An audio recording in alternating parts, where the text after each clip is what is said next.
Hey, everybody, welcome back to Words with Dani and Emily, or whichever version of that you prefer. I forget what number this is, but holy shit, is there, it's simultaneously like either there's nothing to say or there's a lot to talk about. So, since we're both chatty little Jews, we're going to get, there's a lot to say. There's a lot to talk about. Yeah. Dani. Hey, Emily, how are you? I'm good. You know, just living the dream here. So dreamy. Right. So dreamy. So, okay. So we were supposed to record on Monday, but like oddly, right when we were supposed to record, like I've been having this issue with Zoom on my other computer that like I can go on and like schedule meetings and stuff, but when I try and actually open the meeting, it just keeps spinning the connect thing. So I thought it was that. So I go and I get the other computer and then I can't get on the internet. And then I go out into the living room to look at the modem and everything is off. There's actually no electricity. At the same time, I realize, oh, I'm kind of hot in here. It's because the air conditioning's off. And then every time, you know, the weirdest thing that happens is every time the electricity goes off in my house, the internet on my phone also stops working, which would be fine if I had Wi-Fi on my phone. But I never keep the Wi-Fi on. I always just use the cellular data. So it's weird that every time the electricity goes out, I also lose my internet. Doesn't make much sense, right? So it was out, the electricity was out for a bit. So we didn't get to record our show. So we're here on Wednesday, but we had initially like, you know, we'll chat a little bit before we get started, you know, a few days before.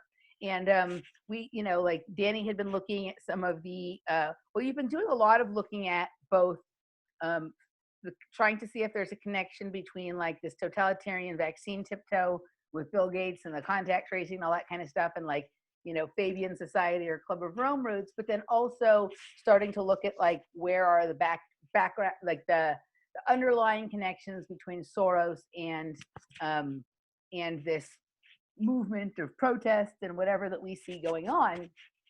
And my thought was like, and this was a few days ago, and it's even more so now. Yes, that's a thing, but there's like a lot of things. There's a lot of orchestration going on from a lot of different areas here. So we thought, maybe today we would just kind of talk about all the things we're seeing and sort of like lay all the threads out. And I don't know if we're going to make the quilt, but let's sort of look at what all the different patches are. And then we can decide what to do with them. What do you think? Yep, that sounds like a plan.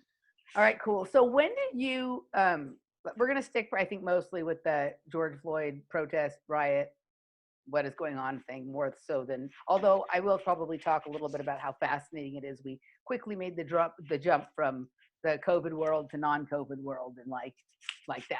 A second, because identity politics will do that. One thing, and this isn't a starting point, I just want to comment that they were so brilliant to orchestrate the social media blackout while Hillary was being called to testify. Like, I marvel. Oh, I didn't know about that. Strategic mastery of I didn't know about that. The designers. You didn't know about that? Well, I knew that like Judicial Watch had been trying to get Hillary to, they had said she was going to have to testify, and then she kept fighting it, saying, no, I'm too important to testify. I shouldn't ever have to do anything anybody wants me to do. And I knew that argument was going on in the courts in the background, but I didn't know she'd actually finally been, yes, you have to testify. Yesterday were the proceedings that came to the conclusion that she needs to testify. I believe it's today. But because everything was on blackout, there was no conversation about it. Okay, so I didn't know anything about this blackout. Like all of a sudden yesterday, Masaki sent me this weird picture on Facebook. It was a black square, but it said something about the Matrix in it, and he was laughing about a black cube, and I had no idea what he was talking about. And then I'm looking at, and this this shows you where my mind is at a lot yesterday. I'm looking on Instagram at Bestia's posts to see what they're posting for their dinner on Talk this weekend, right? So I can order my fancy food this weekend. And I'm like, that's weird. There's just a black square. There's no menu posted. I had no idea what it was. And then this morning, I didn't know anything about it. And then this morning, I wake up to the thing you sent me with the Homer Simpson holding the Instagram post. No, it was like the little retard kid who's like, I'm helping. Right. And he just has the black square. And then I was, oh, I see. I understand. There was like a blackout of Instagram as a protest for Black Lives Matter. I was just like, Okay, so I didn't know about it either. And my ballet teacher texted me and another woman from class, because we have class Monday through Friday, on Monday night saying, hey guys, I'm something along those lines, like I'm supposed to cancel class, or I'm getting pressured to cancel class tomorrow. What do you think?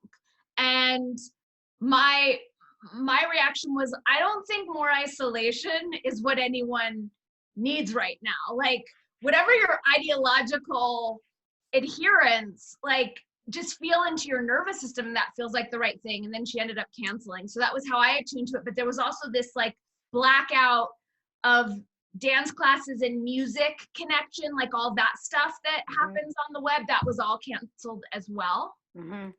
Yeah, haven't been online, wasn't online very much the last couple of days.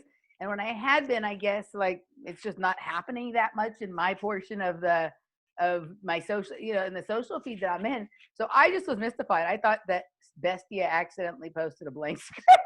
And then this morning when you sent that, I figured out that then my head was like, oh my, okay, now I understand what Masaki was talking about. Yeah. Now I get it. I mean, it was just the virtue I still signaling. Don't really get it, right? But I get it. Yeah. Right. So that was a kind of a funny meme, but yeah. So it's Okay, so let's dive into this, like, all of a sudden, these racial tensions. So from my perspective, my initial thought was like, okay, classic George Soros false flag.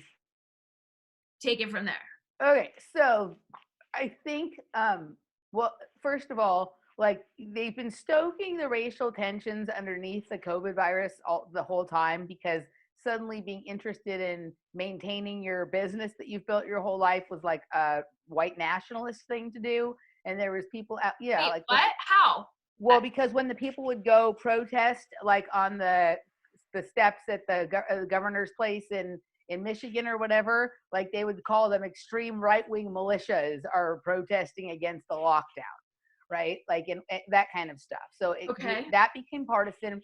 And then also there was a few people, like, I wouldn't say this became a main thing. They were trying it and it wasn't working. There was some people pushing the idea that the virus had disproportionately affected communities of color, right? I've heard that as well, and that would, the only way that would line up is if they get more flu shots, which it may very well be the case. But yeah, I saw them trying to flip it, or even women saying that. I mean, right. It hasn't really landed for me. So they were doing that stuff from like that point of trying to push this idea of racism and like white privilege, right? I think. And when you say they are doing it, like, let's get really clear. The programmed, like the political operatives of the left, all of them, not just the ones that are like your George Soros, even the ones that are sort of maybe even heartfelt in what they're doing. It was a talking point that some people tried to see if they could get traction on. Now, here's what I have to say about this. Like, the way that they were pushing it, where like, oh, failure to care about this is racist, like that stuff doesn't really work for me. But I do think there's a couple of ways that it could affect communities of color disproportionately. One is what you just said, right, about flu shots, right? Because they're pushed heavily. Like when you go into a CVS in a nice neighborhood, it's not the sign right at the front door that says, get a free flu shot if you buy a candy bar, right? But when you're in the— Totally. And if you go to like janky free clinics like I used to in LA, they're pushing stuff. Like the Venice Health Clinic and all that kind of shit. Like those, yeah. All that, exactly. And also the diet, right? The sugar and all the rest of it, making the body more susceptible. Absolutely. Right. So all the stuff that's marketed at communities, whether they be Latino, Black, poor white people, like, children, women that are single parents, all that kind of stuff. It's the constant marketing of medical intervention as opposed to holistic health, and of junk food as opposed to healthy food. Totally. Right? Yeah, so, AKA all of Bill Gates' holdings, like pharma and hand sanitizer. So there's that aspect of it right there, right? And then it could also be that it's true that everybody who owns a business was being affected by it, but probably in a lot of ways, like people, small businesses in minority communities that were very, low income or mom and pop kind of places may not have been able to afford to do some of the things you needed to do to your business to be able to be open or whatever, like put shields up, and you know what I mean? like Yeah. different kinds of things. So that aspect of it. And then also from what I understood, to the extent that coronavirus exists, and I don't believe in the myth of COVID-19, but there is such a thing as SARS coronavirus 2 that's been with us since at least 2001. That is a flu that comes around just like others. And that was created. That was man-made. That was created. Most of them all. A lot at this point, most of what we're dealing with either was totally created or has been hybridized, engineered, or experimented with in a way that is not that created.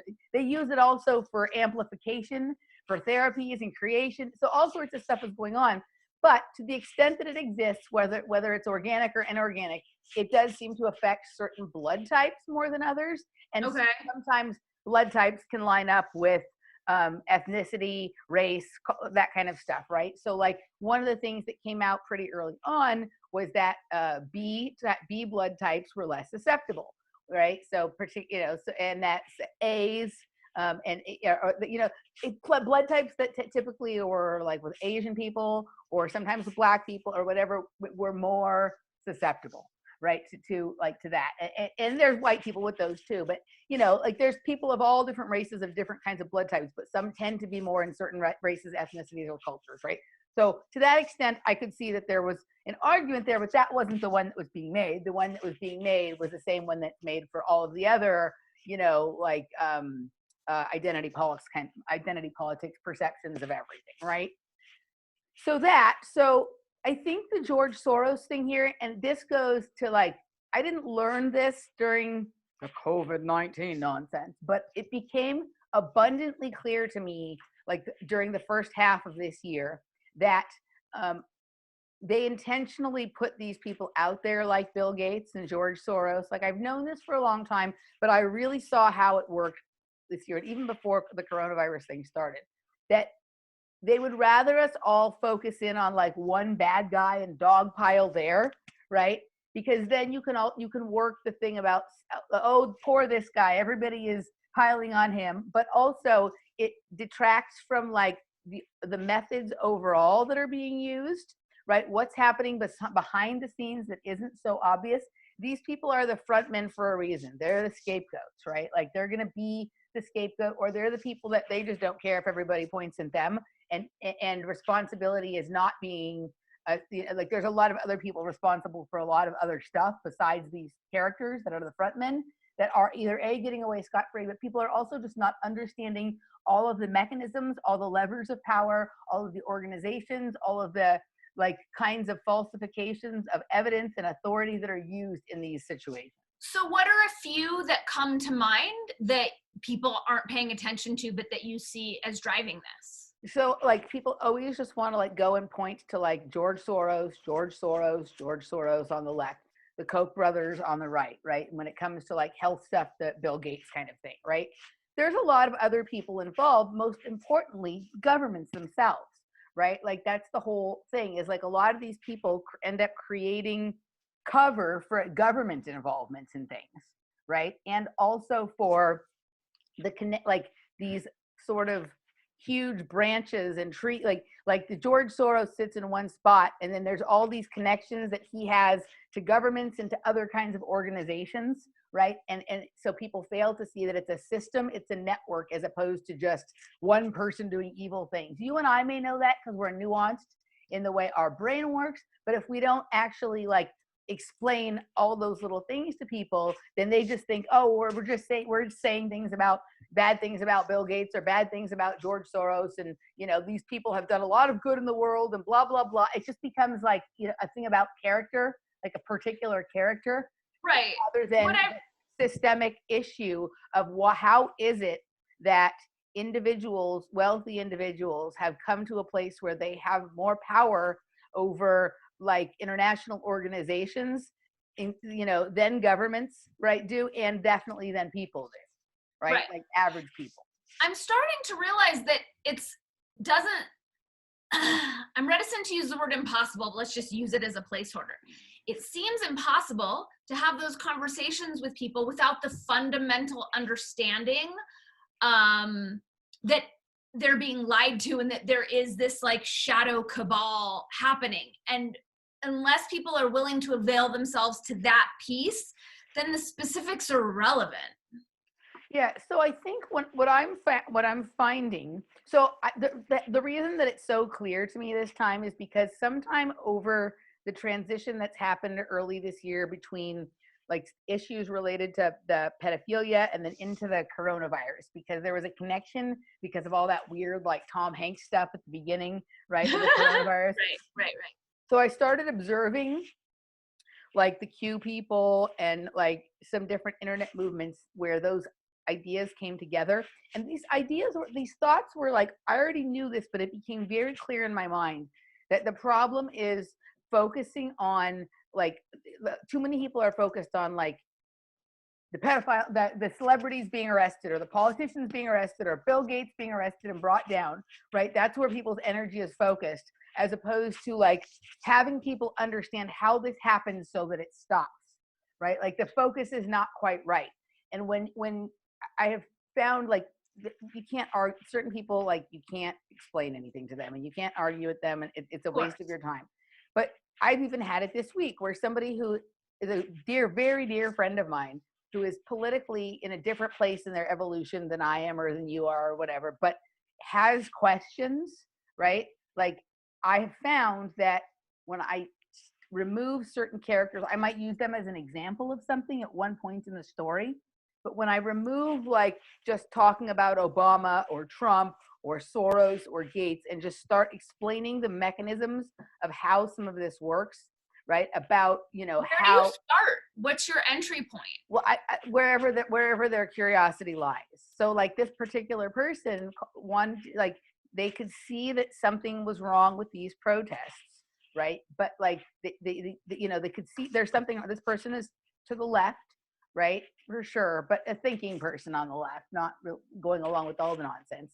Like at this point when we started the conversation, they were still rejecting the idea that it was important to protect property or mom and pop shops, right? But also was like they felt like that was like that was like taking away from the point of the protests when people focus on that, and also recognize that there was something that felt not quite right about them, right? And so this person trusts me and respects my opinion even when we disagree, is willing to. So this is a more reasonable, rational person than you're often going to find yourself in conversation with about this. But the thing, like, so I just started kind of talking a little bit about like some of the things that I've seen that are wrong. You know, I explained about the videos with the bricks, right?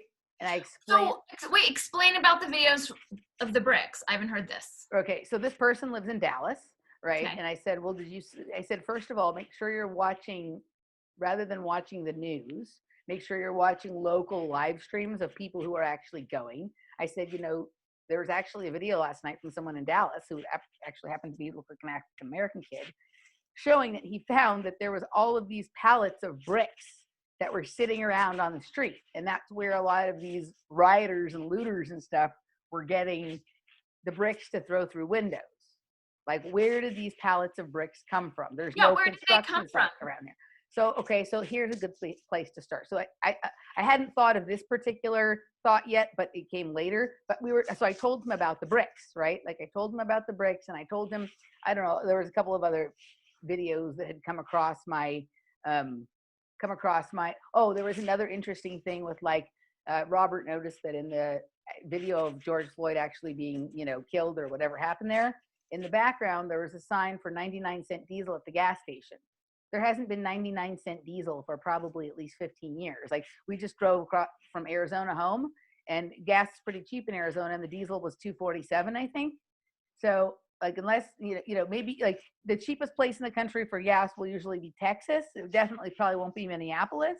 So already there's like, okay, that's weird, right? So you got to look at things that don't make sense and not jump to conclusions about them. So that was kind of where I started the conversation with him. But as for those bricks, oh, sorry, go ahead. As for the bricks, I want to know why they can't review all the CCTV and surveillance cameras in the air. I've seen some, and it was cops. Of course, right? So it's been in all the major cities, like in at least 10, I've heard of at least 10 or 12 major cities.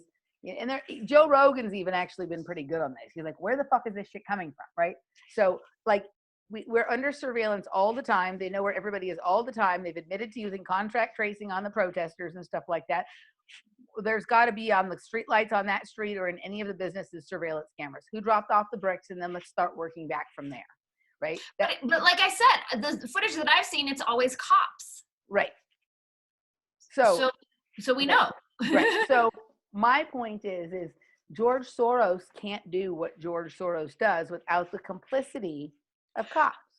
I assume he's just paying everyone. And I started to think, like, I know that Gates is a lackey and he is being set up to take the fall, and he's bankrolling this. I feel like he's like bought his way in with like the cool kids, i.e. the psychopath eugenicists. And he's going to take the fall. And I feel like Soros is funding it on his side and probably paying off the scuzzy governors who are shitting on the Constitution. So I don't know if it's as simple as, oh, he's paying off the governors, right? Like, I think it comes more into like, he, through his Open Society Foundation, probably has a lot of organizations that, like, you know, do things in communities that are important to some of these groups and whatever, right? And so it's kind of more complicated if you right. But I think what happens is like the larger entities, and I think they're both human and non-human, that are creating these scenarios, they know that, like, Bill Gates has his thing he likes to do, George Soros has his thing they like to do, and that's great for them because those will suck everybody's attention to those things, right? And my guess would be that, like, to the extent that George Soros is part of this, it's probably literally only like 10 to 20%, right? And yeah, I feel like they give him the social justice, social democrat, racist, like that seems to be his specialty. Like if they were all like superhero, I guess more villains. Right.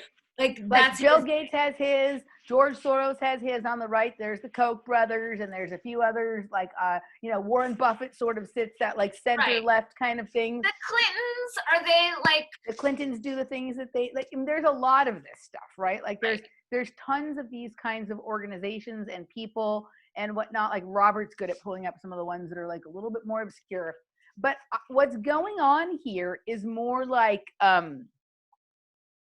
this is a perfect conflagration of like a lot of things, right? So what it really is there has been looting and going on that nobody's been talking about, and that looting just happened during the coronavirus crisis. We were all looted, right? Like basically, like, you know, if you listen to like David Martin, he talks about how he started talking about it back in 2001 or after 2001, that all of these events are really to cover up the fact that pension funds and all of our, like, you know, social welfare programs that we have paid into as tax-paying citizens have all been looted and are not going to be there for us when we may need to collect on them, whether these be pensions for retirement or Social Security or Medicare or welfare or whatever it is, that all this money has been given, you know, like looted, right?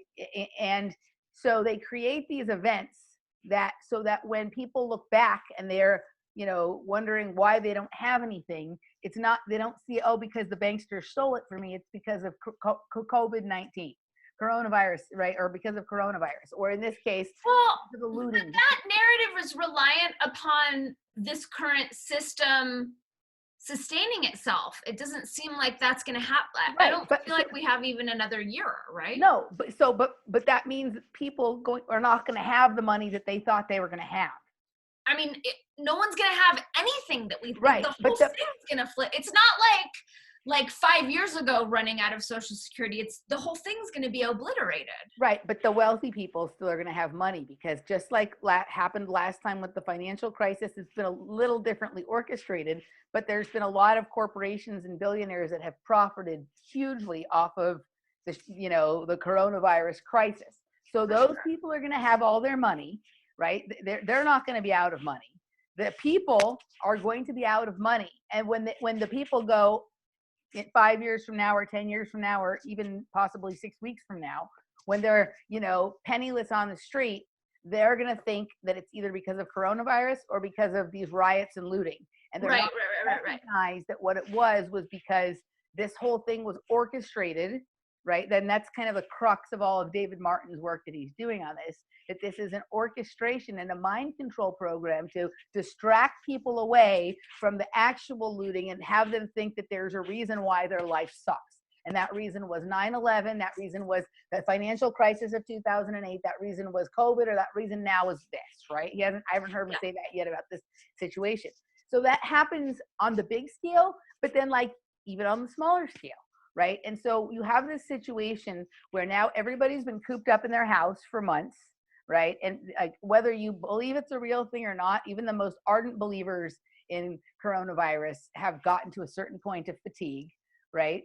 And, you know, there was one check for $1,200 months ago. There hasn't been anything like that really since. I know there's some people that are on, you know, getting payments based on unemployment or whatever, but you know, there hasn't really been much more financial movement for the people. It's all been bailouts to the corporations and things like that. And so, and it's getting hot outside, right? And so the powder keg was like pretty full. And then you have this situation that, like, for a second, like, I'm going to take my conspiratorial hat off in terms of like what this actually was that happened. And just, let's just go with that. It happened, and people's outrage is righteous. Because if that's exactly what happened, then on a certain level, some of the outrage is righteous. And you have for like a couple of days, or like a day or two, like reasonable behavior around it. You know what I mean? And then all of a sudden, like it switches, right? It turns into something sort of different. And then like, did you ever look, I just look at the front page of Drudge Report. I hardly ever read any of the articles. I just look at it to get like a download on what they say is happening, right? And it went from literally like 75% of the articles every day being about coronavirus to there only being one article about coronavirus in the course of a day or two, and there being 200 articles about the cities and everything on fire. So do you think they're doing that to shove like 6666 through and distract us from that, the whole vax thing that's happening? I think it's just, I think the coronavirus narrative was collapsing. Like, I think, you know, there was starting to be more and more evidence that this is, while this, whatever this is a widespread thing, it's not very deadly, right? And that. Do you think it's done? So did you hear that report that there's some of the high medical people in Italy who've worked on this from the beginning are saying that at a clinical level, the coronavirus no longer exists? Right? Is that getting play? Is the mainstream paying attention? Not much. Right. But even in the days before that, like CDC put out something like, right, literally the day before it got really crazy, that was saying that the mortality rate was 0.004, which is like something like 1 person in 1,000 who gets it. Right.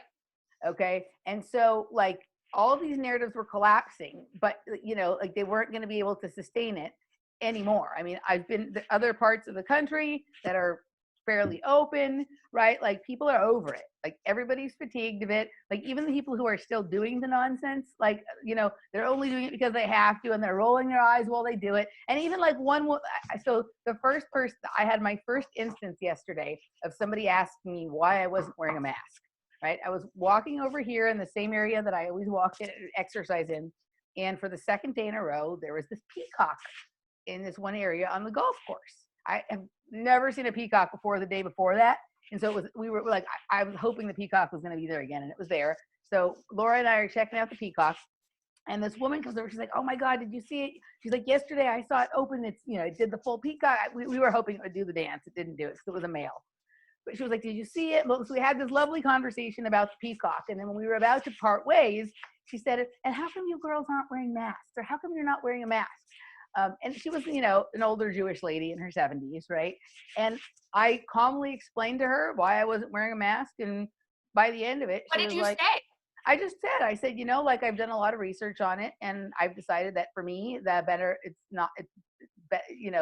better decision for my health is not to wear it. And so then she asked me how I came to that. And so I told her some of the things about some of the research, and I told her, you know, just different opinions that I have. But the main thing I said was, you know, I've spent a lot of time working on, you know, years perfecting like my diet, my exercise plan, and how I live my life, and what the right thing balance for me is. and that I'm going to bank more.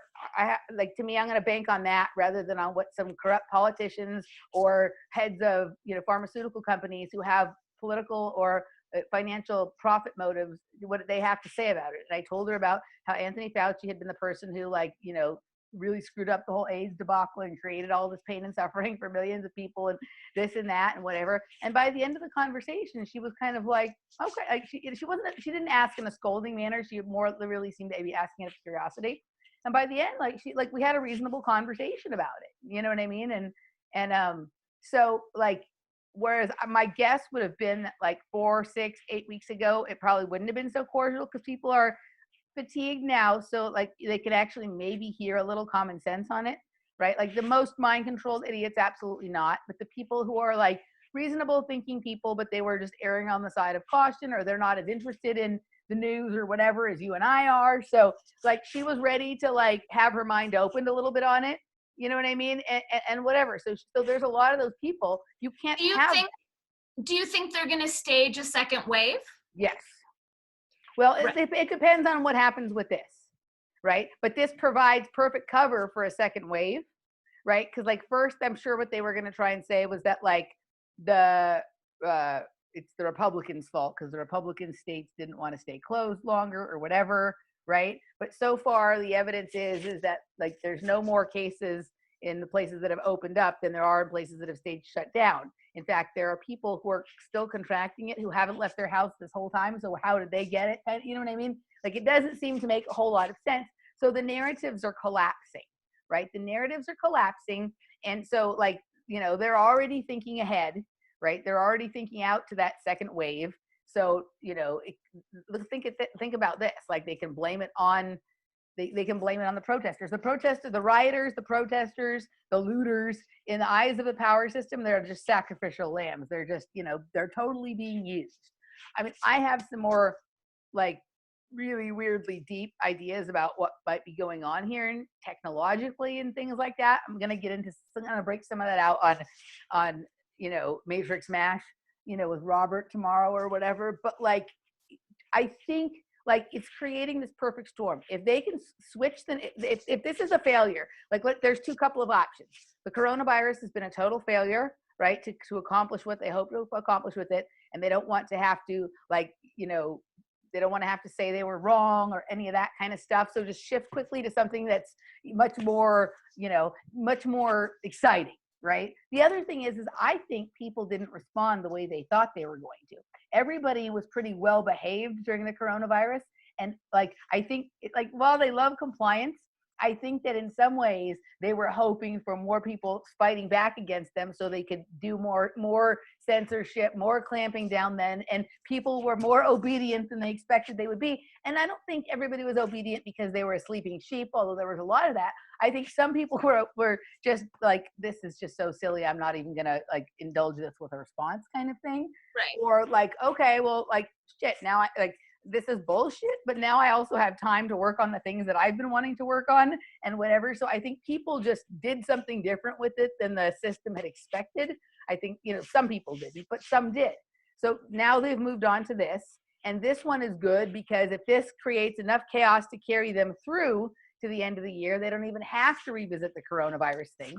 But if it doesn't, if this dies down and they don't have a level of control going into election season that they want to have, well, then they can introduce a second wave and blame the protests and all of this stuff for that. But there's a lot of money and interest invested in the vax, because it's not just pharma and profit and control, it's surveillance with the chips. So I don't think that all of those people who've been waiting so long and tilling the soil and setting up, all the gross ways that they've set it up, I don't think they're just gonna let it go so easily. Well, remember, these people are super patient, and we've watched them for some of these people have been doing it through family generations for hundreds of years. Yeah. Right? They're not in a rush. It's more the people like George Soros and a few others who are in a rush. He doesn't have this long family history like the Rockefellers or the Rothschilds or even the Gates on a certain level. But okay, they're perfectly happy to, if this one doesn't work, we'll just try another one, or we'll try again we're going to go back to the drawing board and work on the story, because that's their obsession. But they need the cover for 5G. They actually need that. Okay, so let's get back to the 5G in a few minutes, because I think that comes in a different space.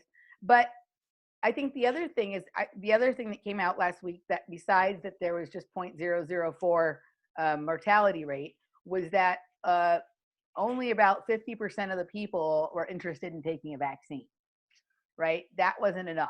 That's not enough to force compliance, right? Like even there was some surveys that said 75%, only 25% wouldn't be interested, and then there was a later one that said 50. Like they can really only force it if it's like at the 80-20, 90-10, right? So like already, like this was not good enough. They didn't do a good enough job with this one. So rather than continuing to waste energy, they just shift to the next one.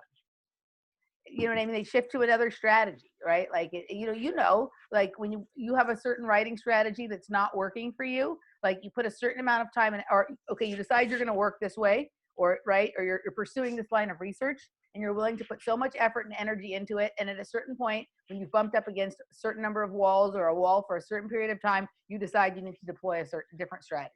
I get that, like the overlords, which is that like what is the name of that marketing firm? Like Blair, or do you know what I'm talking about? Anyway, I get that like the larger thing has a higher vision for what they're trying to accomplish. Mm-hmm. But you take Gates, the vax lackey, mm-hmm. and that is his life's mm-hmm. work. Like mm-hmm. I don't see him letting that go, and he does have a lot of influence with his lots of money. Right, but if you see, like, we'll have periods of time where, like, Gates is doing a lot of this shit, and then other periods of time where it seems more like it's Soros shit, and we don't hear a lot from Gates crap or whatever. Right, they kind of run these. It doesn't matter this how. This is a good one for them for the election. Like, if they can ride this one's great. Out. Right. Yeah. This one's great. And the other thing is, like, there's a couple of different vectors to get to the same place. You can get to the state of total tracking and tracing and monitoring of everything, either through vaccines or through surveillance, right? Like it can come either way, right? And one implies the other will eventually come, right? So it's like they can switch back and forth or have separate programs deployed for each different sort of path to get to something. If they pull back on vax, does that also pull digital currency out of the conversation for a minute? No, like cashless. No, cashless. This is part of where I'm going to go in my thing with Robert tomorrow. But I'll say this: there's a shift right now in terms of what is considered currency or commodity, right? And that shift is going to be to a different idea in the way that we value time, right? Because nobody has any money right now, but people have lots of time. How are you going to spend that?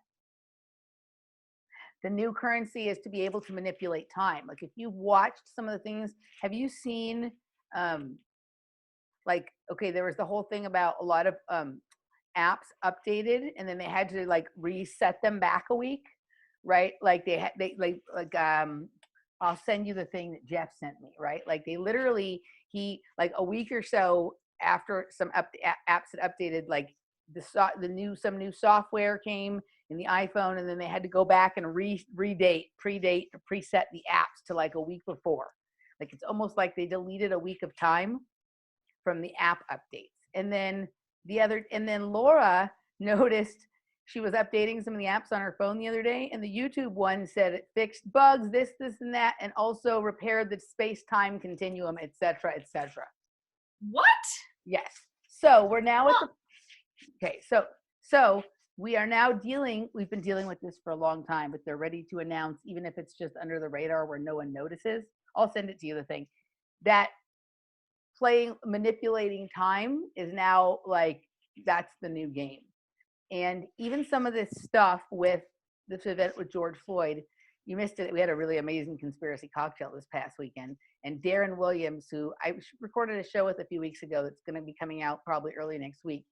He didn't talk about this on my show. He hadn't come to this place yet, but he introduced this idea of something that he referred to as time acupuncture, And I was like, oh man. And it's basically like having an awareness that something is coming and like getting out ahead of it, almost like simulating an event before it comes to act as the energy release to prevent it from happening, right? So you make a fake event to prevent some real event that might be worse from happening. But that can also go the other way. You could use time acupuncture to generate an event happening before it's, you know what I mean? To generate something that was going to happen, but somebody stopped it. You can use it to force it. And I'll have to have him back on the show so he can better lay out his theory on this. But this is going to be the whole new thing that we're going to be seeing. We're going to be seeing fucking around with technology to basically like go forward in time and back in time. You see it, it's been happening with YouTube videos, right?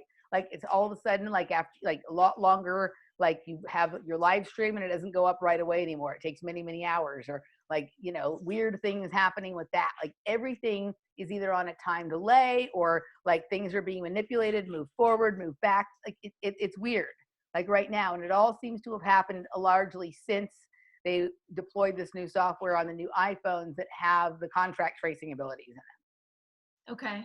Okay. And so like the way all of these protests, riots, all this kind of stuff are being controlled is largely through applications on cell phones, right? Even if they're burner phones, right? Like these people are communicating through cell phone technology, and I'm going to bust out my theory tomorrow. But, right, so think about all the things that can happen through applications on cell phones, communications, instructions, payments, right? Like all kinds of things. So we are now moving, we've already been prepared for a cashless society through coronavirus, but people also aren't going to work anymore. So they're not going to be getting paid in cash and tips and paychecks and whatever, right? So the only way people are going to be starting to look for tasks and things that they can do digitally, you know, the things that they can do to be paid digitally. And there's going to be people willing to give coin of various kinds, whether it's what we think of as the traditional cryptocurrencies or whether there's some new kinds. I'm not going to go too much further into it, but these are all going to be more task and time oriented as opposed to like,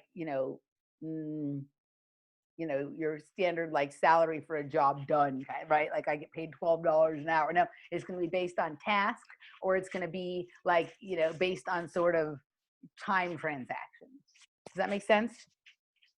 Yeah, it does. I'm just still taking in that you use the phrase traditional cryptocurrency. Right, like your Bitcoin and whatever, right? Right, but it feels like only yesterday that we were having our like cryptocurrency, what is that conversation? Like, it's so like that Cliff High cryptocurrency is so old news at this point, right? But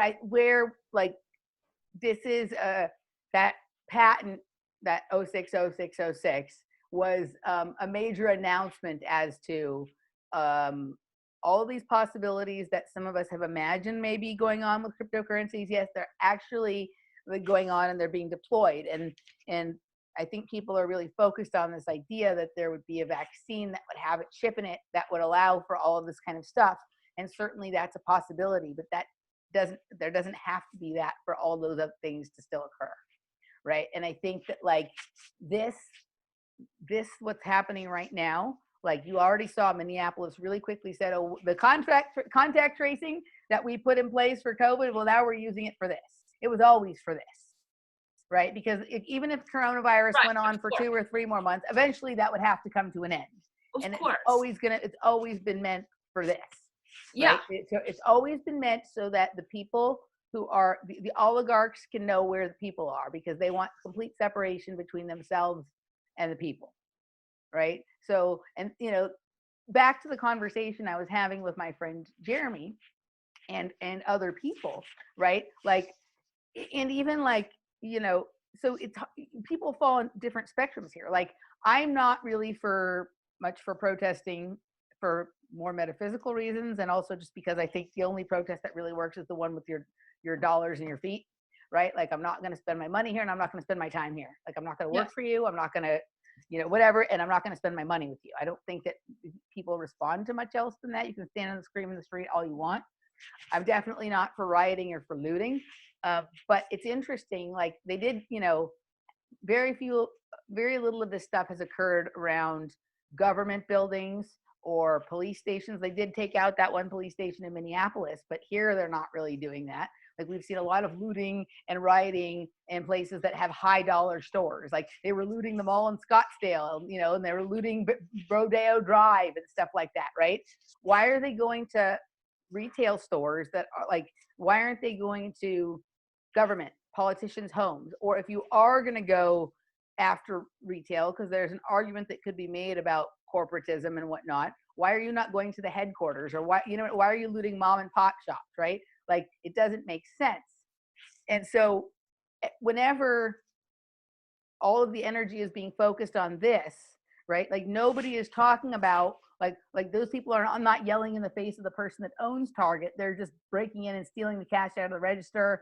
You know, they're not talking to the higher ups, right? They're not talking to the people who've created these policies higher up in government or whatnot. They're just screaming at other people on the streets and breaking things that belong and stealing things that belong to other people.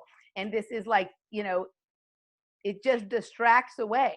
And all of this surveillance and contact tracing stuff is for corporations and governments and wealthy people in positions of power to know where the people who they don't want to be anywhere near the people who might one day come after them.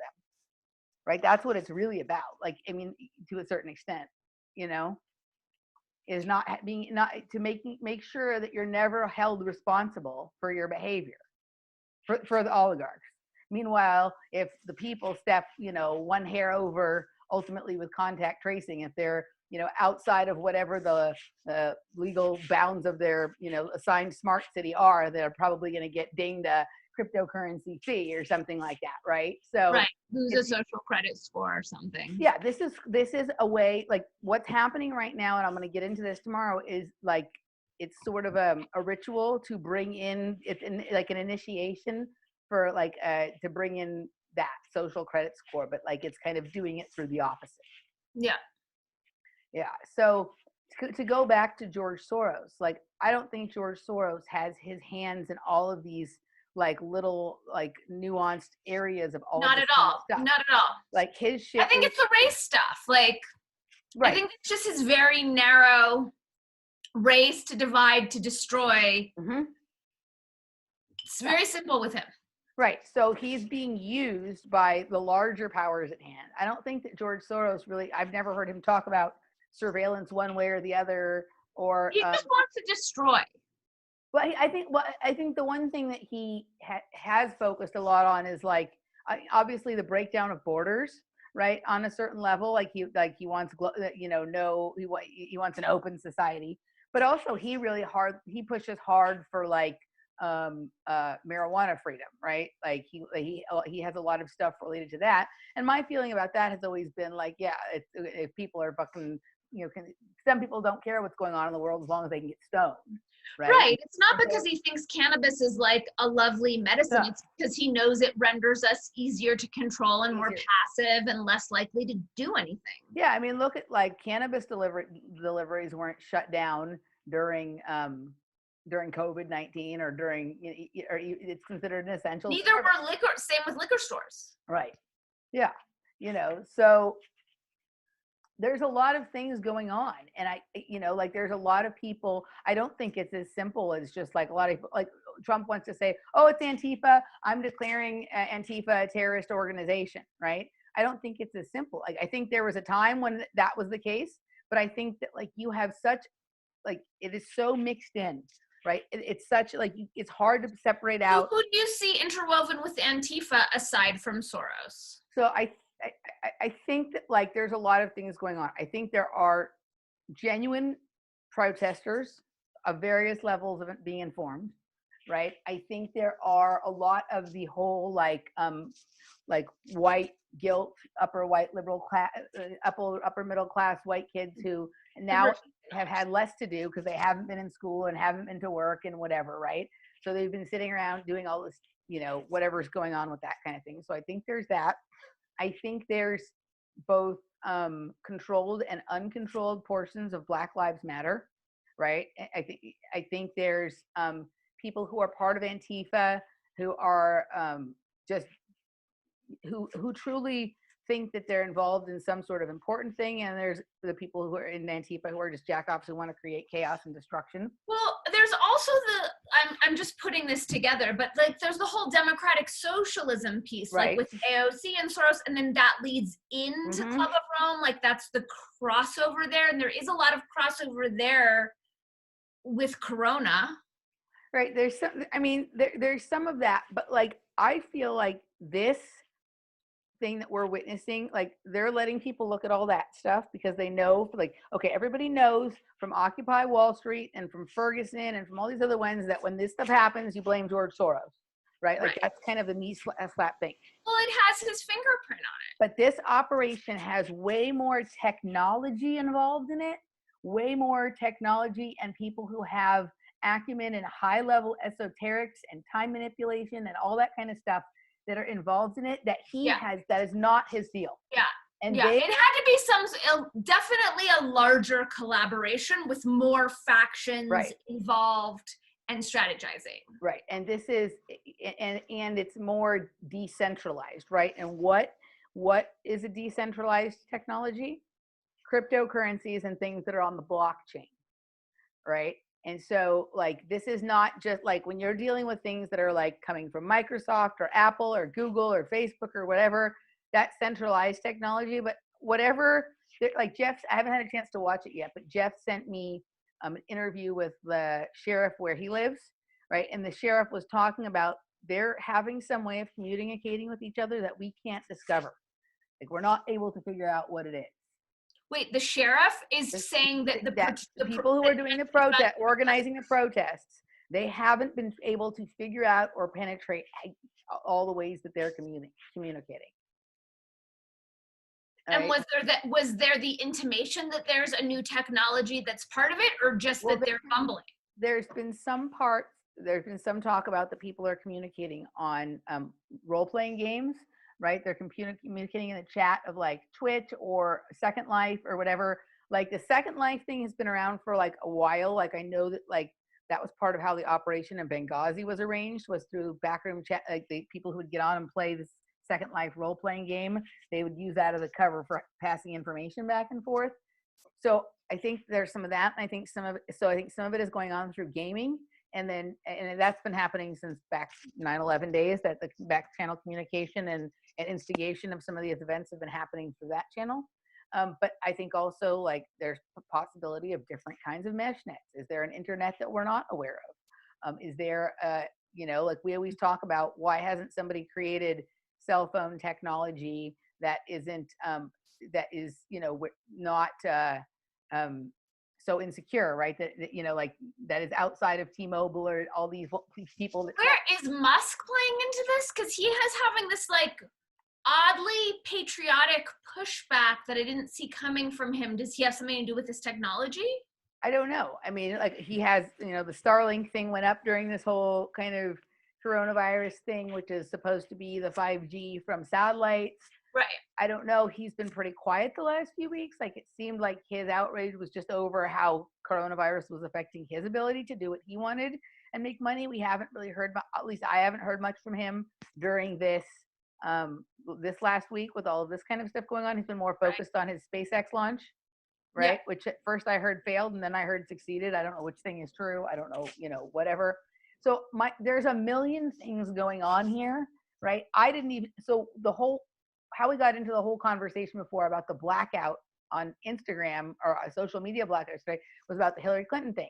And you see, like, while I've known that that's been something going on in the background for a couple months, I had no idea that was going on yesterday or today, or that any decisions had been made about that. So right now there is so much stuff happening, and there is apparently no news other than riots and maybe one or two stories on coronavirus, and that's it. So everything is blacked out. Right. So like, that's the whole, and there's, like, I'm seeing a lot of weird stuff happen. I'm seeing some things happen that I think are really good things. I'm seeing some things that are happening that I think are actually. What are the good things that you're seeing? Okay. So there's been all this virtue signaling in the last 24 hours based on the blackout thing, right? Like I get emails from this website called The Infatuation that is mostly about like restaurants and things like that, right? And like they sent out like a very virtue signaling, annoying kind of email that was, you know, talking about how they're going to change everything they do to focus more on diversity and blah, blah, blah. And it was like, okay, like the point of this is really about like food, you know, kind of things. There's a little bit of other social stuff on there. So like, this isn't really a social identity politics place. And it was just odd. It felt too forced to me. It didn't feel in any way natural. Today they sent out like a list of Black-owned restaurants that you can order from during this period of time. Okay, that was How is interesting. that not bigotry though? Like So they've never done it before. They do write a lot of articles about Asian restaurants and a lot of articles about Mexican restaurants. But Asian restaurants, I'm gonna guess, is talking about the kind of food they're serving. Correct. Versus the nationality of the people who own the restaurant. Correct. Okay, correct. But I would say that like it's a fair, and this is where like I'm trying to really come at it from a balanced place, because I realized that before, like when I used to be like the left perception of it, like I was playing into one part when I used to come from more like when I came at sometimes from like a more like libertarian or quote unquote anarchist space, then I was playing like another reactive role. And I'm trying to look at it from both sides. Okay, so it's true. Like one of the things that's been super duper popular, like in Los Angeles and everywhere else for like over a year now, has been like these fried chicken sandwiches, right? And like sort of modernized takes on soul food, right? Okay. Spicy fried chicken, Nashville hot chicken, and whatever. And these are things that like come from Southern culture and largely from Black culture. And there has never really been much discussion about that in the write-ups about food. Whereas when we talk about Asian food, we generally talk about the fact that Asian people have something to do with it, right? So I can see, okay, it was kind of fine. I think it was kind of okay what they did today. I didn't appreciate the letter that I got yesterday that talked about how they were going to switch all this stuff and focus on this and did all this virtue signaling. I was like, today, okay, like actually like a few weeks ago, Laura and I were like, we feel like having some fried chicken. Like I would have liked to have had this list a few weeks ago, you know what I mean? But okay, so I had less of a problem. I feel like there's some things that feel okay. Like one, I did get, I've been horrified at some of the communications I've been getting from people in the dance music community having to do with coronavirus, right? Like it's literally like, just do what you're told and shut up. And I am really offended by that. But there was something that came out yesterday from some of those same people. And this, I can say that there's some factual value in this, right? That like, it's important to support some of these inner city communities that are having strife right now because techno is Black music. It is like techno originally comes from, you know, from Detroit and whatnot. And it comes from that. And some of these inner cities are being destroyed and we want to honor this music. So it's important to support these communities. It wasn't necessarily saying that like you have to support protesters or businesses or looters or whatever, but it was like drawing attention to the fact that like, this is the background of this music. And I felt like, okay, like that felt not as gross to me as some of the other things that I felt. It isn't something that I would do or want to, you know, or whatever, but it didn't feel, you're having a response to it. So let's hear. I don't know. I'm trying to sort my way through this as well. But yeah. I hear what you're saying, and it's like, I admire, like, you're choosing to take the high road and you're choosing to honor approving of the people who are sending these things, and I honor all of that. And it's social engineering to virtue signal in a way that is amplifying attention on shallow identifiers that create more fragmentation. So while I see that you're connecting to like the honorable intentions, I can't pretend that it's not a giant gross separation identity engineering sham. It's a giant gross separate that it is that. But within that, like I'm trying to also assess each individual action and being like, is this just totally gross or is there any foundation in this? Right. Well, here's why it's gross, because it's all like emotional, ideological, narrative manipulation to control our behavior, and we really do have bigger fish to fry. Totally. Yeah. Like, take everything else off the table. We still have ID 2020 coming. We still have the surveillance state in 5G. Like, there really are more pressing things. And I don't say that to discount the pain and anguish of you know, a people that was enslaved and treated like shit. It's not about that. It's just about the distraction and the way that we're being manipulated So to play into this. I totally agree with what you're saying about that. And I'm also I'm looking at people's actions and going, okay, is this just complete nonsense, total virtue signaling or complete obedience? Or is there any like level of truth to this that also needs to be kind of acknowledged, and then also, but this, right? Like, but we should be supporting every community. Every community and small business took a hit these past all of them, and I'm not going to elevate any race over another. I agree with you. Everyone needs our help. Yeah. So. Well, I do like it is, you know, sometimes I'm also looking at like the thing online where like a lot of people are doing this thing that is like, I'm just explaining here like some of the interaction that I'm getting, and like, no, I appreciate it, and I appreciate that these are things that like the truth is like a lot of people who appreciate like certain kinds of art, music, culture, whatever, they never pay any attention to where it comes from. They just like the way it sounds or the way it looks. And sometimes when there's things going on, and this could go for any kind of crisis that was happening, like it is good to draw people's attention to the fact that, hey, what you like comes from here. You know what I mean? So just ignoring it is not, you know, not great. The other thing I've seen going on is like a lot of people, like you've seen that whole story with like Joe Biden's surrogates are donating money to the bail fund. Do you know what I'm talking about? No. Okay, so like people who work for the Joe Biden campaign have been raising money to get people who have been arrested during this, you know, rioting, whatever kind of thing, out of jail, right? And that was the first time I heard of it. And then people, including somebody close to me, have been posting on Facebook, oh, you should donate to this and so bail fund, right?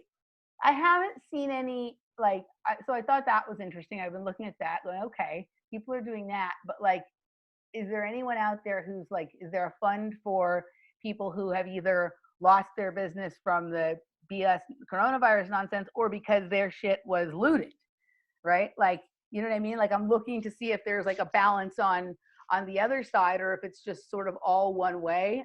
I've done It is all one way. I mean, so many people have lost their businesses. Yeah.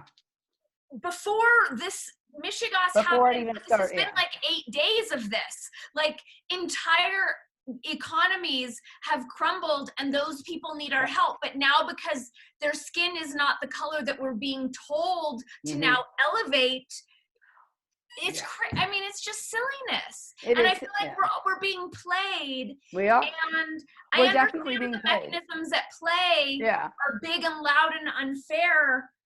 But I don't want to enable the engineering. No, I mean, I understand that.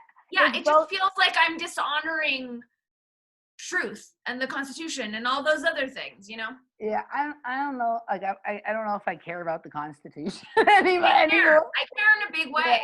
Yeah. You know what I mean? Like, I some of the things, the ideals from the Constitution I care about, but you know what I mean? Like, I don't know. But I guess for me, I mean, what about the First Amendment? You and I have big mouths. Like, thank God we grew up in this country with the First Amendment, which allowed us to develop our big giant mouths. Right. So I guess for me, like, I would just look at that as the ideal of freedom of speech. Sure, I like that it's good that we have a constitution, and that people's focus on how important that came about because of that. You know, but I guess for me, I just have at this point such disdain for government at all that like anything associated with it, I'm just like, eh. And also there's a lot of people out there that think that the Constitution is what gives us our freedom of speech. And that is like that's not true. No, right? Protects our God-given right? freedom. So, yeah. So like the misperception, sometimes I get frustrated with the whole Constitution thing because people think that gives us stuff. I mean, if you get annoyed because people don't understand what's going on, as someone who does, it's not just limited to people who don't understand that the Constitution doesn't give them their freedom of speech.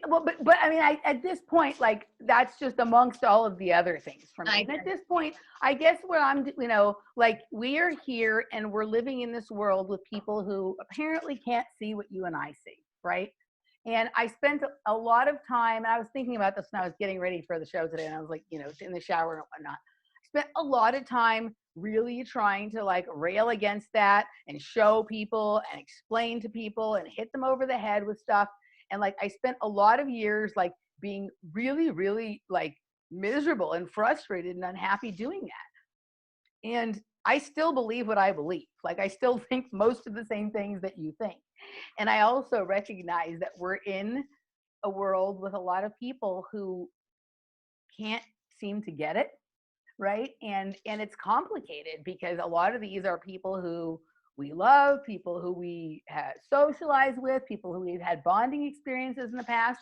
And so I'm like in this place where I'm pulling back and kind of looking at like, where is this person coming from? Right. And so I guess I'm judging them more from the space of like, are they coming from a heartfelt place with this? Or or are these people literally just parroting nonsense talking points, not using their brain at all, right? And don't even understand in any way why they're saying what they're saying or doing what they're doing. So I'm using like a different set of assessment tools and how I engage with people. It doesn't like change what my perception, my perception of what's going on right now with this is so weird and fucking far out there, and probably like there's moments when I can get my head around it, and then if I step back for a second, I almost get confused by my own idea, and then I have to step back in.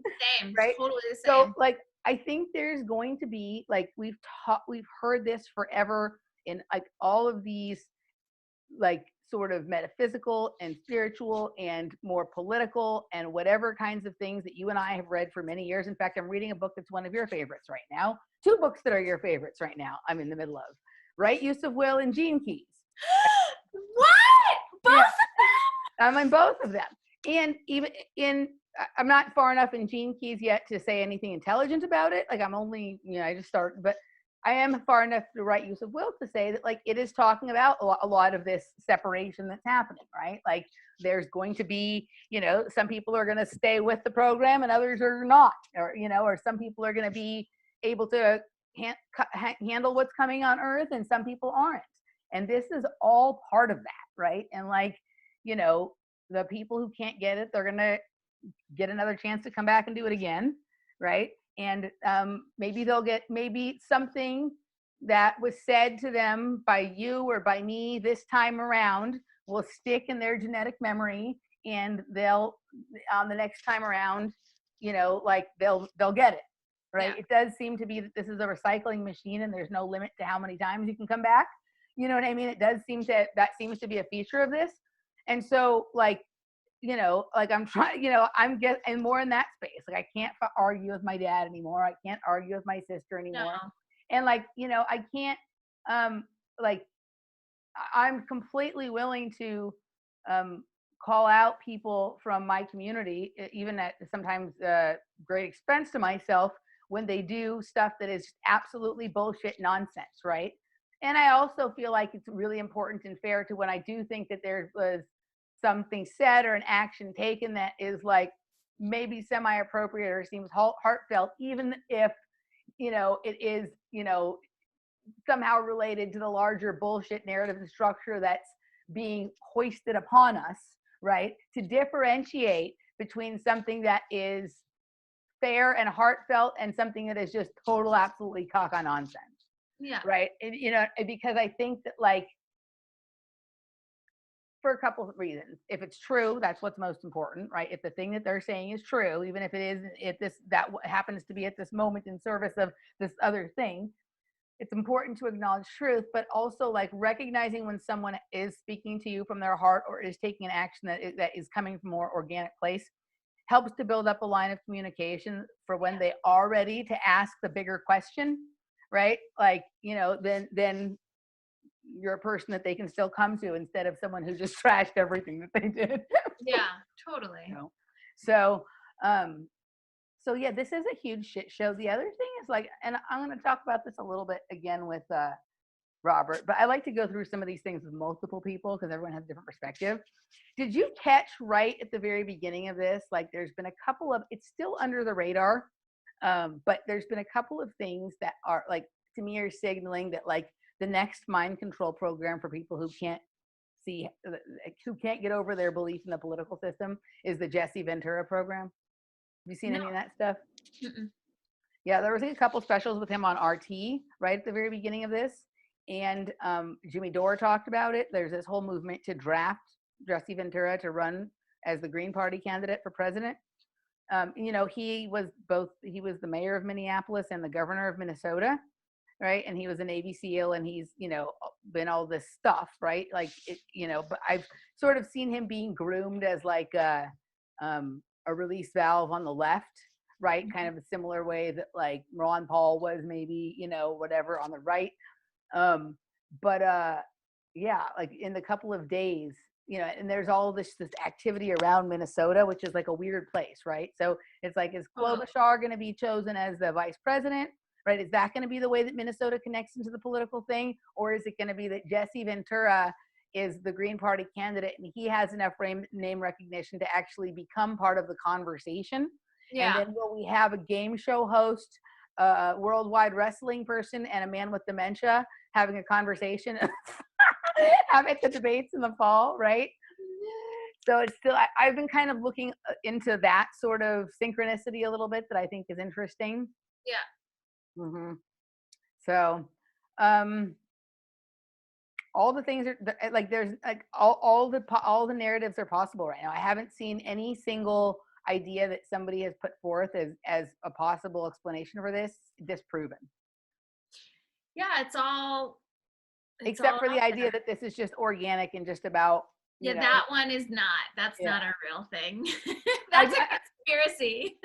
Well, I think that there's probably like a couple of people, like I'm sure that like a handful of people were standing there and saw something, right? And what the fuck, right? Or like saw it on the news that day. If that's the case, then why didn't it happen in real time? Why did it take 5 days? That's true. That's a good point.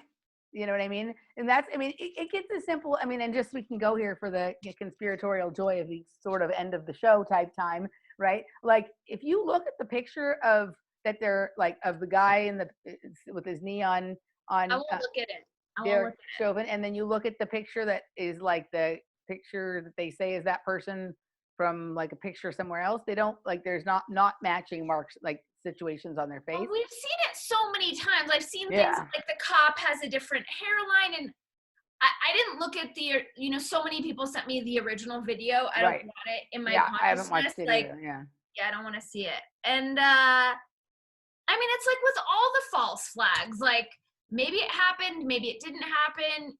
Well, that was my point. Like, I hope it didn't, because it sounds like it was terrible. I just picked that one because that's the most obvious one that we've been trained to look at when we're taking these events. Is like, does the person look like, right? So to your point yesterday, right? A couple of things, like, you know, so Laura's niece the other somehow accidentally saw, she's like 6 or something like that, saw the video of this happening and is like super disturbed by it, right? So like, that's not good. But then it's the whole thing, like we got into the conversation last night, is like, what's more damaging to a people's psyche? Like, not necessarily a little girl, but like the country, the people in general, right? That happened. That's awful if that happened, or that it didn't happen like that. Like that it was somehow like orchestrated or fake or whatever. And that like people believed that it was. Which one is more damaging? Well, first of all, even if it happened, it was still staged. If it happened and it was a ritual sacrifice, it was still set up with the camera. I've seen other footage of similar things that was like the exact same camera setups with the same stuff in the background. Mm-hmm. Did you see? I haven't watched any videos of it, so yeah. No, I haven't seen any videos of that, but I want to say it was like Truth Stream Media's Santa Claus.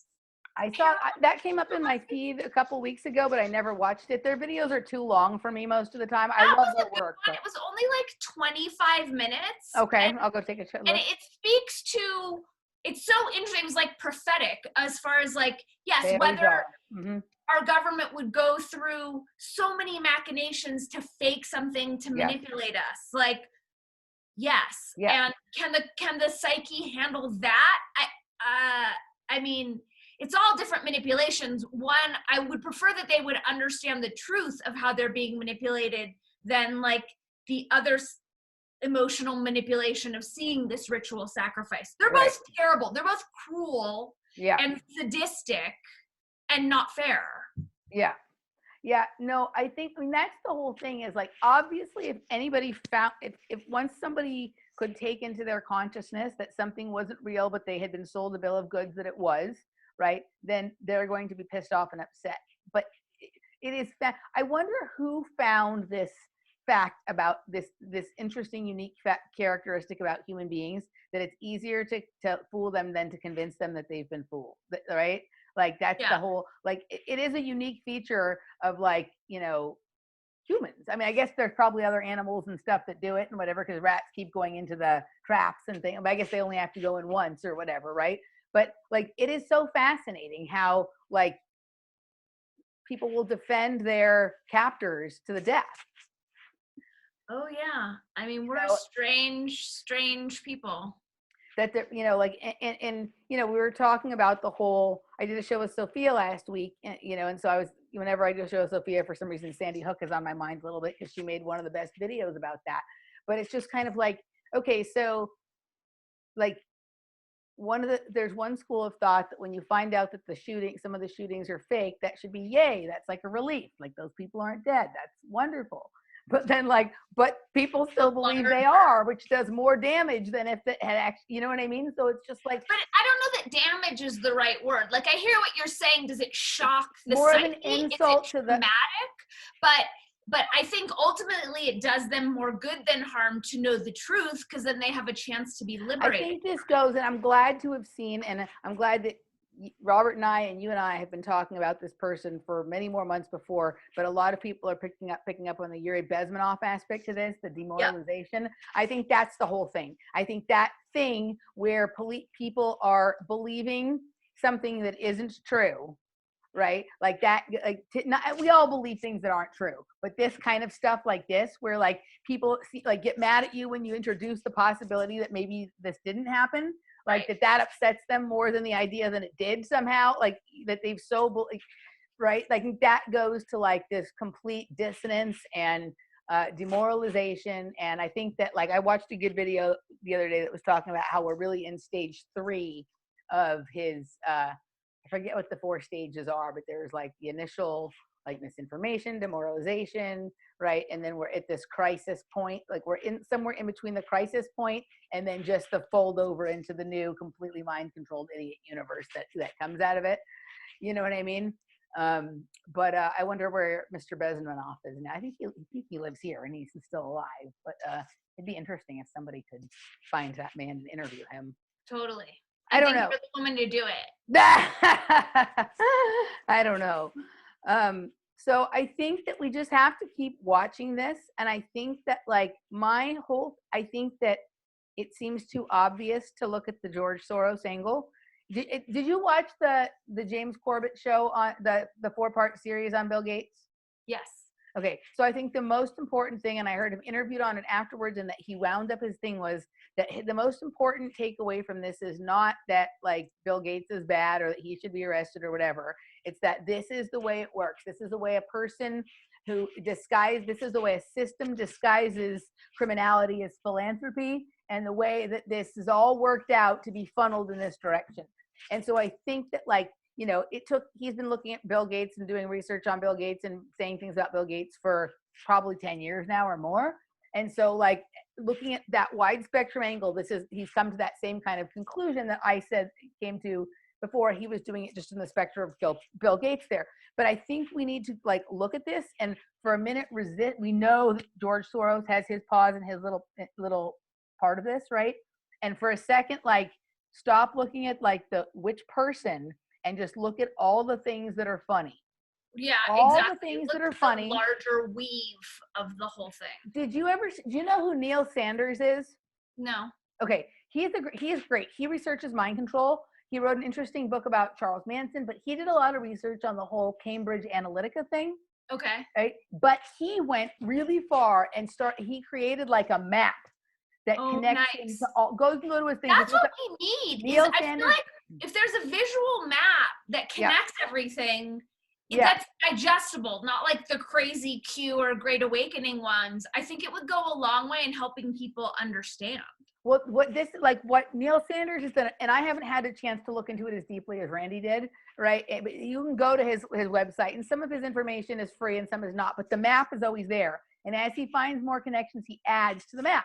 Nice. So even if you don't have time to like dig into the minutia of everything, like every time he adds a piece, the map, there's a line, a connection, a whatever, right?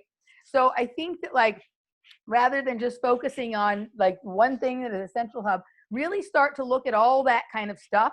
And then we're going to start to have a better idea of like what's holistically really going on here. Because like, no matter how true the Bill Gates or the George Soros thing is, it's old news at this point.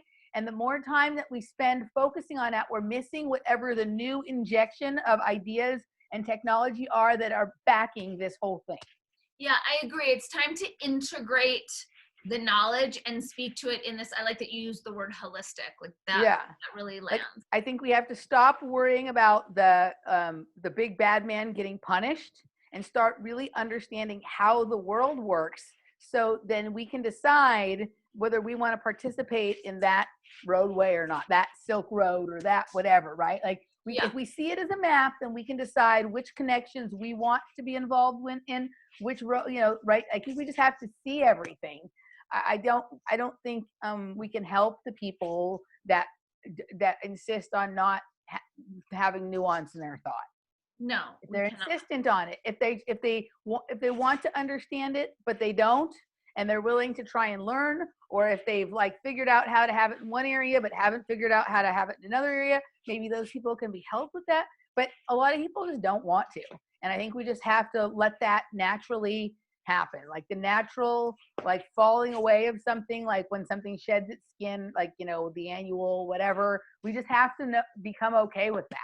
We have to become okay that like some people are going one way and others are going another way, and is like and allow that separation. Maybe what's on the other side of this is a situation where there are places that you can go if you want to be in the matrix and places you can't, but there's going to be a whole other economy and world that pops up based on the people who don't want to do that, right? Like there's got to be an entire market that's going to open up for holistic healthcare providers that don't make you wear a mask to come into the office, that get treated, that don't make you get your temperature taken, right? That don't make you sign a bunch of bullshit nonsense, right? There's going to be people who don't want to do that. So there's going to be people who, are going to need to offer those services. There are going to be towns, like that's one of the things I'm keeping my eye on, like is like, do little towns pop up that are kind of like outlaw towns? And when I say outlaw towns, I don't mean like from the Wild West where there's just like, OK Corral, gun shooting, not that stuff, but places that are just like, we're not doing any of this protocol shit. I went to Truth or Consequences over the weekend, and there was this thrift store that was open that had been open the whole time. Mm-hmm. And the hot spring that I went to was open the whole time, and it was just normal, and it was a miracle. Yeah. So I think I think there's going to be places that sort of pop up like that can become, destinations for people to spend time, who want, so I think it's just like, instead of fighting or resisting everything that's happening, and I don't mean roll over and go along with the program, but instead of like spending a lot of time explaining to people while something is bad, like, okay, I'm happy to explain it if you want to know, but really like, I'm going to go over here and look at like, this is the way we need to go. Yeah, right? Totally. Yeah. So anywho, with that said, we wanted to announce, are we done? Do we have anything else you wanted to sort of bring up? Okay. So one of the things that we've been working on is we're going to do something called Red Pill Salon. Dani enlightened me to the fact that she gets a lot of like requests or questions or whatever from people who like want to help waking up or want to understand some of this stuff that's going on, but don't, and they need to catch up quickly or whatever. So we kind of came up with this idea, or Dani sort of came up with the idea, but then we sort of grew it together, of what's called a Red Pill Salon. And we are going to be offering that for people. It's for like one person, or for like, like if a person wants to learn about how some of these things happen, or how some of these events are conducted, or different angles to look at or whatever. not be told by us what's true and what's not true, but really be more told like how to start to like pull back and holistically look at a situation. Or if it's like a couple people, if it's like someone and their mom or a couple or like small. Mm-hmm. Yeah, like, sometimes like you might have like a sister or a parent that you're trying to explain to them what's going on here because you're trying to help wake them up or whatever, but it's hard because you're emotionally attached to explain in any kind of clear manner, or maybe you don't even have a full understanding of it, but something is off. So we're going to be offering these red pill salons for anybody who would like to do that, where we kind of, you could pick a situation or a circumstance and we help you to sort of walk through it and assess the information. And then you guys can decide at the end what is true or what is not true. Because waking up isn't about everybody agreeing about everything. And as you can see, Dani and I don't know anything. Right? There's different ways to look at information. And I think the most important thing is that people start questioning things and start looking at information from a non-emotional standpoint. You can add your emotion into it when you start to like develop what your response is going to be. But if you try and assess information from an emotional place, it's almost impossible. Yeah. All right. And it's hard right now, like in these times, because everything that's happening is sort of a threat to the way we've always lived and that we've known the world to be. So it's natural to have an emotional response to it. I certainly did when I found out that we had been lied to about everything. And it took many, many, many, many years before I was able to come to any kind of terms with it, to have anything that even remotely resembled like a normal or healthy life. So if we can help people along in the process, then we'd like to do that. Anything else you wanted to say about that, Dani? No, it's going to be super fun. I think if there are like holes in people's lexicon, like wanting to understand about like the IMF and money and the World Bank, or if there's like a specific section, or I have so many people asking me like, yeah, that makes sense, but like the person delivering it likes Trump or whatever right. It is. Mm-hmm. Yeah, it'll be fun to play. And we're working it out. It's an experiment at this point. It's an experiment. So if you're interested in this, contact us. It would be sort of a different scenario in every situation, sort of based on what people want to talk about. And if it's just one person or a small group of people, but we're out there to sort of help you try and make sense a little bit of what's going on in a more personal one-on-one kind of situation. I think we're past the, I was having a conversation with John Brisson the other day, and we were talking about like, the last period was like the age of information, and now we're into the age of discernment, right? So like the constant consumption of information has got to come to an end. And what people really need to work on is their discernment, or their ability to recognize, to separate what is true from what is not, right? Or what information is important from what is not. And so I think that like just only making videos where there's never any interaction like was more for the information age, whereas now like actually having contact between people whose information you appreciate or you want to understand more from or whatever, like that's like the next evolution with all this kind of stuff. Like I'm way more into the interaction with listeners and patrons and all that kind of stuff now. Yeah, I'm more interested in that than like making videos that get hundreds of thousands of views or whatever, So anyway, Red Pill Salon, find her at DaniKatz.com. You can find me on Facebook at Emily Moyer, technobrat21@gmail.com. We'll see you next time, guys. Bye.